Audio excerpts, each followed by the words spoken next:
The very first thing to take note of with this beta, on the launcher there's now going to be a stay logged in for 8 hours option that you can toggle on and off. This means that after you type in your password, and if you check this and you hit login, the next time you're going to log in, it's going to remember your password and username, so you don't have to type that in every time you want to log in, which is pretty handy. The core content for like landscape / solo play in this update is going to be something called missions. You can see the ring with like a map, treasure map on it. You can pick up a bunch of missions, and one mission is pretty much, it has some twists on it, but I haven't seen much of it yet, but like each mission has a small twist. Each mission seems to be like a little small instance. So in here I just collect the coal drake eggs, you have to kill some enemies, and then you're done. So a bunch of mini instances, that's your dailies for this update. Complete those every day, get rewards, get cosmetics, or get new gear and stuff. With this update, a new tier of essence will come. Tier 5 Slade Rod Essence.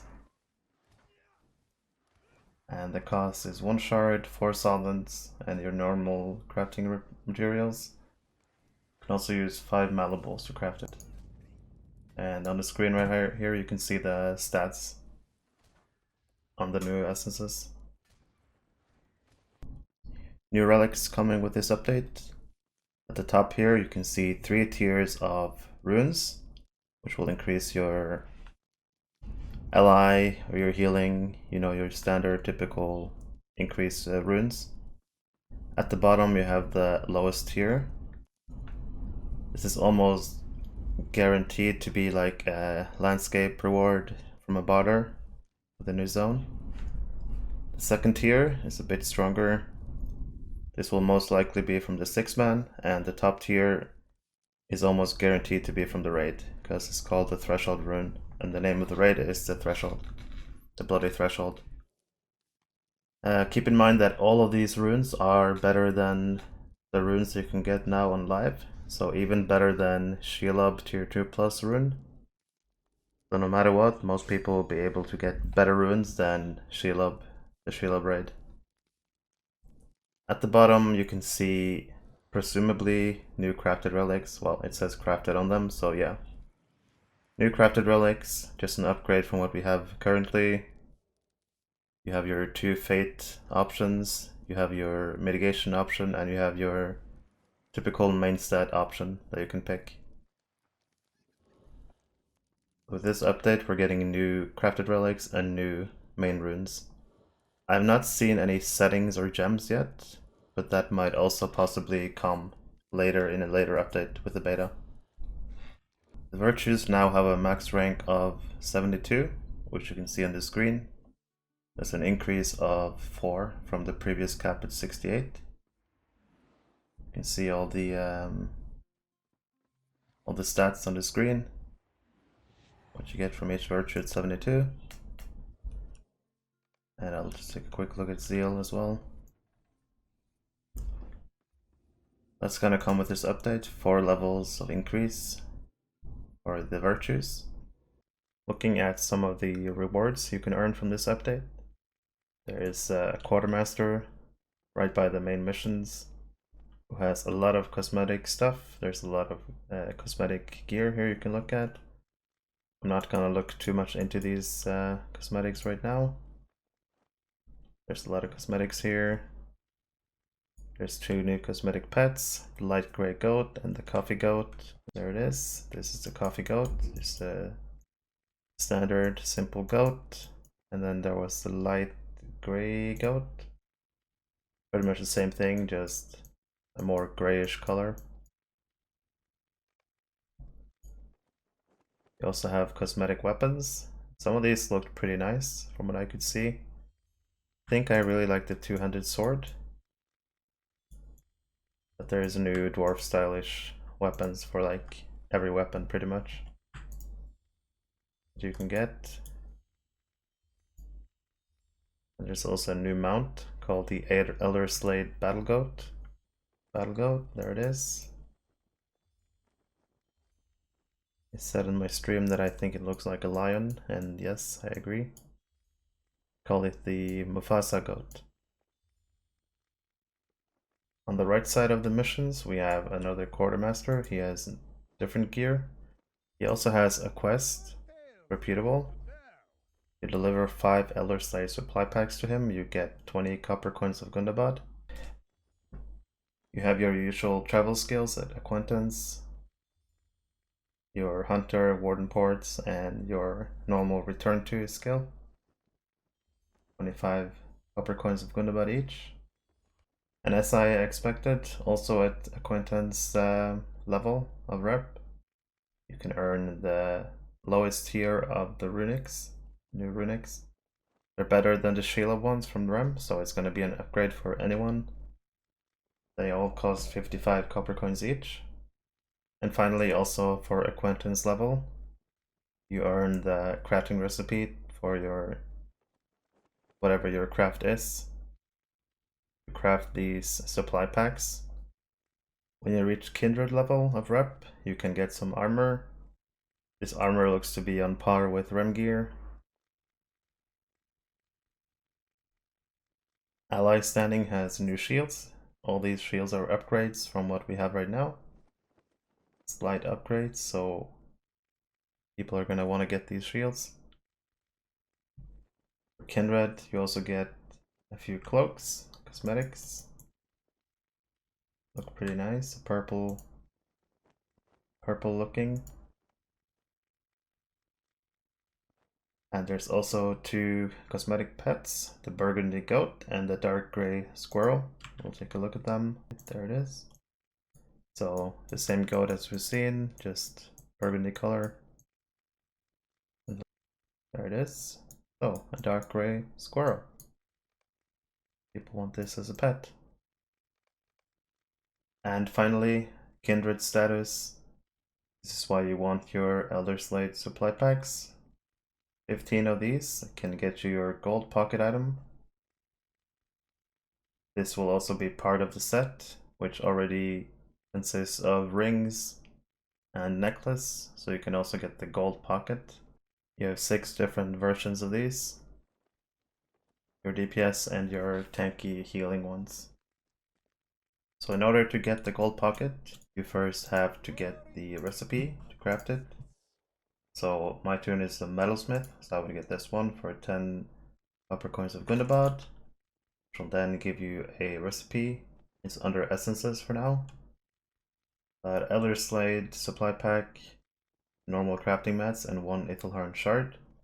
So make sure you save your shards. This means you'll have to craft 15 of these, which I already did. So I have my 15, and then you just have to get Kindred. Then you go to supply pack barter, and you get your gold pocket. I'm not Kindred yet, I didn't go get it. But you get the idea. Get Kindred, get 15 supply packs, and you'll have your gold pocket. Looking at some of the new gear, this is tier 1 might from the Bloody Threshold, the new raid. I assume most tier 1 raid gear will be slightly better or on par with the Rem gear. There's also a tier 6 essence box in the tier 1 loot right now. I don't know if that's the case, but maybe tier 6 essences will drop in the raid and we can craft to tier 5. If you run the raid a lot, you can get tier 6 essences on tunes. And what you see on the screen right now is tier 2 threshold gear. As you can see, it's better than normal Rem gear. But there's no set bonuses, so set bonus gear might be preferred in some of the cases. And there's also the runes, apparently will drop from tier 2, if this is correct. So we will see how that turns out. For tier 3, you have some improvements from the raid at the bottom, these teal jewels. They're pretty much the same as Rem, just higher stats. Item level 434. But also from tier 3, we can see that gold jewelry with set bonuses is going to drop. Just looking at the top, we have necklace and rings. And since we already have bracelets and earrings that are really strong, this will kind of complete the set.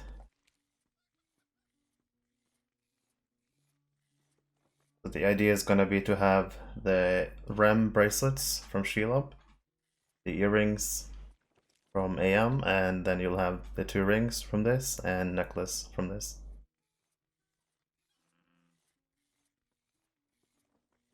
And looking at the set bonuses for Might, I'm just looking at Might right now. You have a 2 set, which will be a critical rating or incoming healing. So obviously for DPS and for tank, they're different. The set bonus on any of these gold items, any class, any main stat, it's always the same. When you're using a healing skill, or if you are being healed, like it's different. So a tank would pick on being healed. But if you get healed, or if you're using a healing skill, you will get a damage bubble for 120k.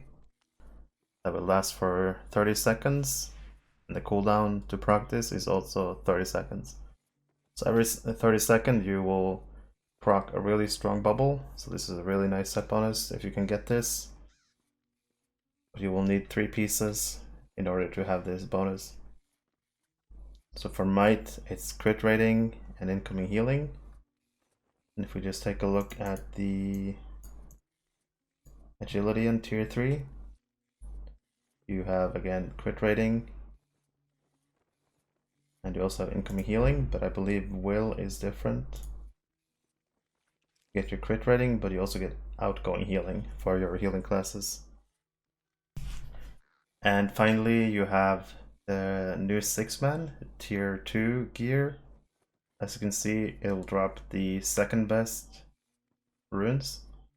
The raid will have the best ones, and I'm assuming landscape will have the 3rd best. And you also have some teal gear and some purple gear that's going to probably be on par with REM gear. It looks like the main reason to run the 6-man will be runes, at least for now, if you don't have the raid runes. New tasks for the next update. 4 tasks for Elder Slade test. Blackened Claw, Onyx Scale, Savage Beak, Tufted Ears if you want to start stocking up on them.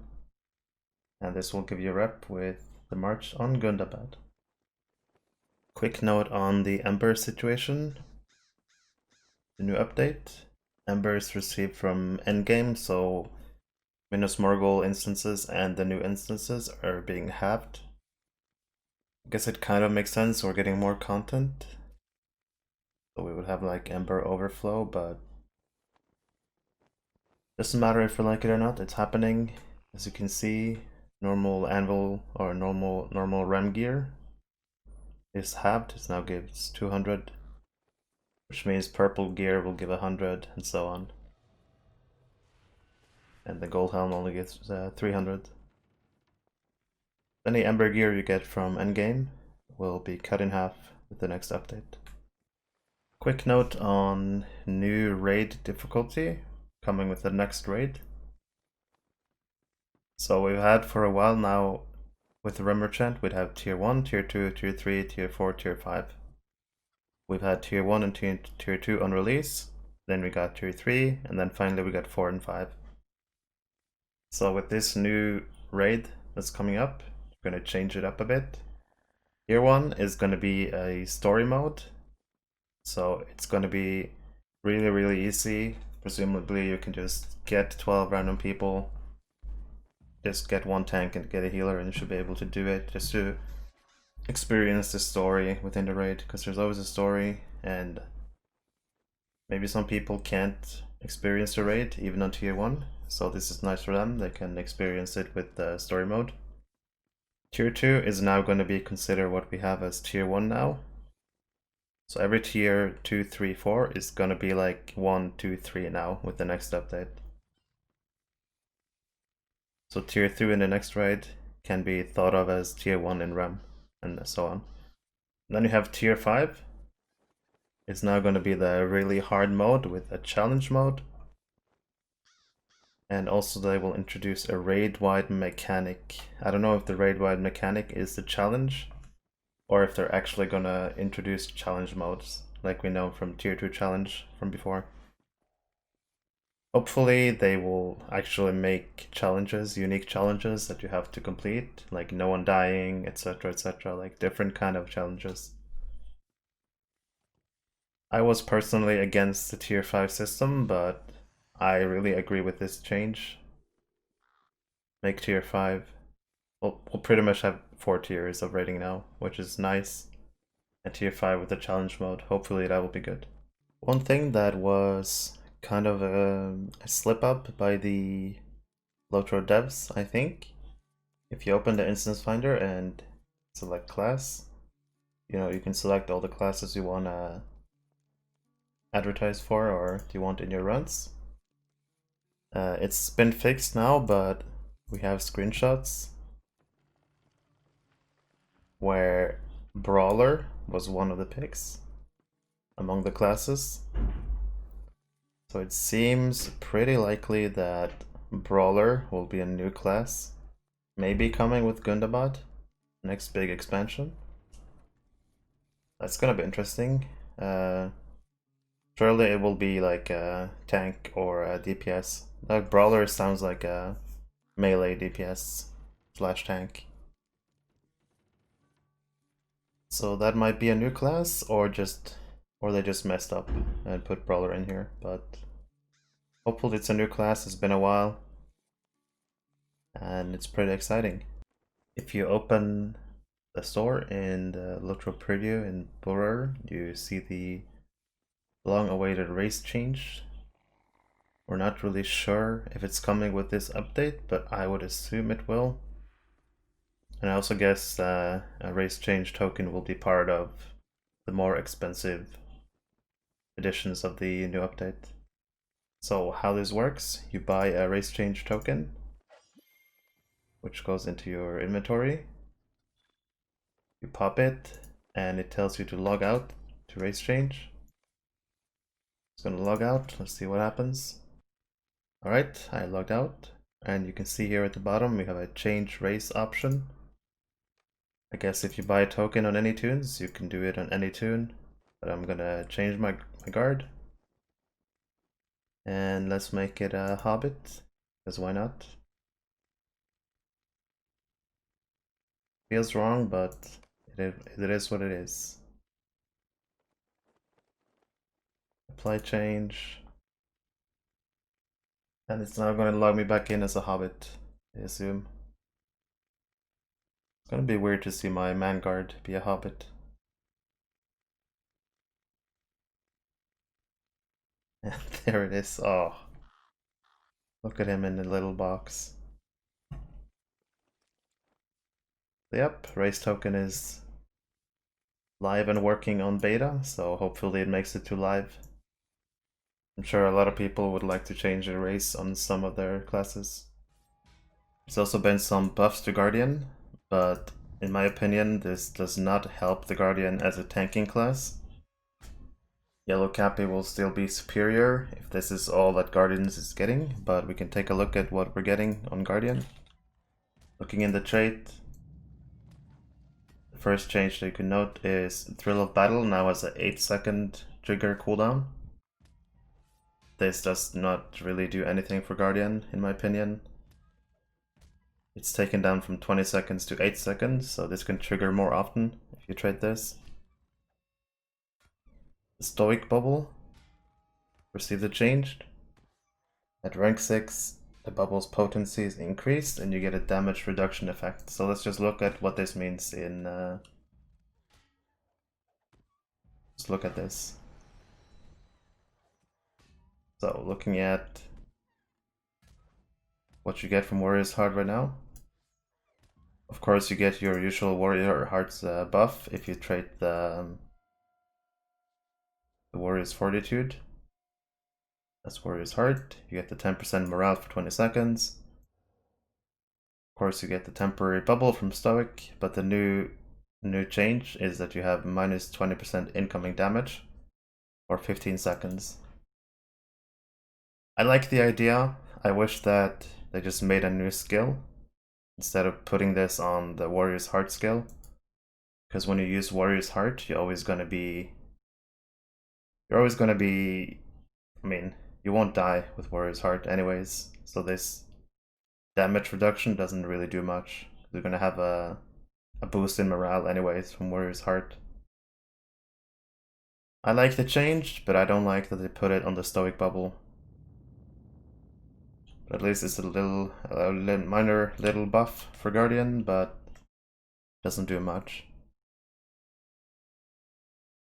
The Bellow trait reduces challenge cooldown. They fixed the tooltip to show this, so that your challenge is 30 seconds at the lowest.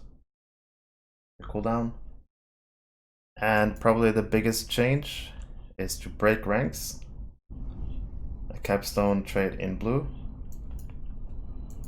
So we're gonna take a look at this. Just looking at here, using Shield Taunt. Actually, I'm gonna trade Shield Smash because I forgot that last time. Using Shield Taunt with max fortifications, which is one of your aggro builders, your main aggro builders. I don't know why they put it on that skill, but I suppose if you're just building aggro single target, you can just use Bash instead of Shield Taunt. Like I said, they changed break ranks. It used to give the Guardian a damage buff after cashing out your fortifications as max rank, but now this will stack a fortification for 40% group damage buff for 15 seconds. And this is raid wide, so 40% for every person in the raid, if you time this right. Can be really good for Othies. I'm thinking Shelob topples, I'm thinking boss 2 DPS phase on the main boss. The thing is, would you bring a Guardian as a main tank over a yellow Cappy? Or would you just keep the yellow Cappy, ignore the Guardian, and just keep another DPS? I'm not sure if this is worth bringing, but it's going to be interesting to see how big of a buff this is. Also, it has a 60-second cooldown. Keep that in mind. We'll just take a look at what it looks like. I will build my fortifications, not use Shield Taunt, of course. I want that for cashing out at max rank.